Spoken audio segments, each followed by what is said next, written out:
The pro-life movement calls it the abortion pill. The pro-choice movement calls it abortion medication. By any name, RU486, a compound that induces a chemical abortion, is seeing a surge in usage after the September enactment of a Texas law that bans abortion as early as 6 weeks into pregnancy. Plan C, an organization that provides advice to women seeking abortion, told the AP that it saw, quote, 135,000 hits on its website in September, about 9 times the number it had before the Texas law. The increased use of RU486, often delivered by mail from other states or even other countries, and taken at home without medical supervision, has circumvented the new Texas law and has widened the divide in the abortion debate. The abortion that takes place via pills at home is far more traumatic for that mother than when she goes into a center for a surgical abortion. Why is that? Now we're thinking psychologically here, and we see this every day at Priests for Life as we minister to these women.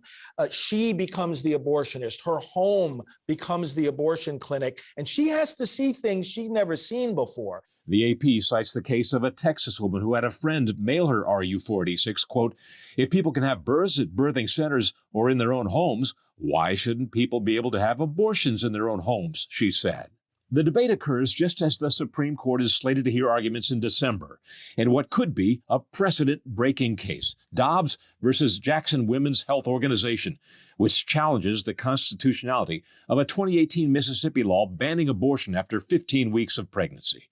The fate of Roe v. Wade could hinge on how the 3 Trump-appointed justices, Gorsuch, Kavanaugh, and Coney Barrett, vote in this case.